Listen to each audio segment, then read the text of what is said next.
you could call it the tastiest time of the year. Girl Scout cookie season has arrived, making life just a little bit sweeter, one box at a time. And joining me tonight are Marissa Williams. She is the CEO of our local chapter, the River Valley's Girl Scouts, and also Kira Johnson, who is a senior Girl Scout. Ladies, thank you so much for joining us. Thank you for having us. You bet. It is so hard for me to be standing here and not noshing on these things. This is a tradition people look forward to every year. How long has this been going on?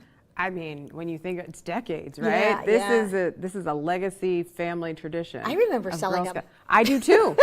Absolutely, as a brownie. I was out there selling them, got my, top cookie seller award. So you go, it's nostalgic, girl. right? Yeah. No wonder you're overseeing this whole organization here locally. So let's talk about the dates when people can start getting them. It hasn't started yet, right? Not yet. Cookie Go Day is on February 21st. Is that what we call it, Cookie Go Day? Cookie Go Day. Love that. And then online, we have it starting on February 12th. And there are ways that you're doing it outside of just knocking on doors, but I'm assuming knocking on doors is kind of your primary way, or has that changed because of social media? I think it's like we're teaching them how to run a business. Yeah. And so you can't do the same thing all the time. You have to get creative with your customer, and as times change, the way and your method of delivery has to change. And that's what I love. It's not just about sales, it's about entrepreneurship. Absolutely. What have you learned as part of this program? Part of the cookie program, I've learned how to talk to people like in sales, customer service. I've learned a lot about having to persevere through selling and on cold days. Oh, on cold days, Yes. right? That's one of the hardest things. But it is about entrepreneurship, and they have to set up a business plan, don't they? They have to set up a business plan. They learn all about business ethics and integrity, and they actually go to cookie booths. So you could see them outside of Cub, you could see them outside of Walmart, and we want them to tell you what they're selling cookies for. Oh, that's a good idea. Because it's not just about selling the cookies. Exactly, right? exactly. Okay, so we're going to test some of these cookies. We've got our cookie testers, and you might recognize at least one of them, or two of them. This is Josh. He is one of our, I don't know if we can get you guys on camera. This is Josh, this is Jose, and this is Chandler Jackson. Can we get a full shot? There they are. Come on in, you guys. Come on over this way. Okay, so you each have cards, and we're going to do, these are the classic ones. These are the classic cookies. So we're going to start with the mint. And while you guys each try one of those, all three of them, we're going to keep chatting, and then you have to vote which one is your favorite when I ask you. Okay, so how much money have you raised in the past, and what are these funds used for?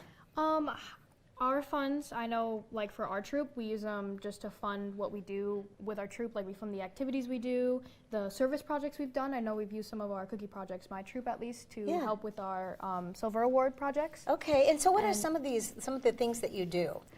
We run some events and things, like with younger girls. We also just have fun, like connecting as a troop and like making friendships. Sure. So running some day camps as older girls, they go to take trips to Savannah. Some go internationally. Is that right? So cookies are funding travel for some of our young people to really be able to see the world. And how do you think the world is looking, or our country anyway, looking at Girl Scouts? I think it's kind of conformed through the years that it didn't stay behind. I mean, we are continually growing along with it, right? Well, when you think about our founder, Juliette Gordon-Lowe, she started this organization in 1912, and she was really a disruptor. She was teaching women how to survive off of land. She was teaching them things that we just didn't do because women didn't have too many rights back then.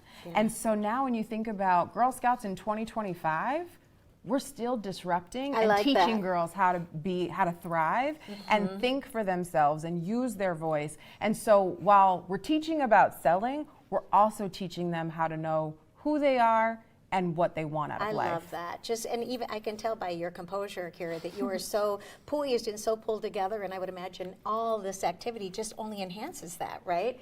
All right, so I think, have you, look at them all, look at them all chomping. They're not quite done. Okay, you don't have to be talking. And I don't know, you guys won't recognize Josh, but he is our digital coordinator and manager. You know Jose from sports, and of course you know Chandler, one of our reporters. So these, again, are the classic cookies. You guys have, how many different flavors do you have now? You don't know? I don't. A lot. Is it, okay, look at her, 8. she's 8. There we Somebody's go. giving us an 8 in the background. Okay, so which one is your favorite? Well, all of you lift it up on the count of 3. 1, 2, 3. Okay, Thin Mints wins this one. Chocolate is a win all the time. Is that? Oh yeah, why not? Oh, ladies, thank you so much. Best of luck. I am so excited to be able to, I said in the top of the show, we're going to be able to fill our freezers and fill our faces because these last forever in your freezer, people. Trust me. Thank you again for joining us and good luck with your sales this year, sweetheart.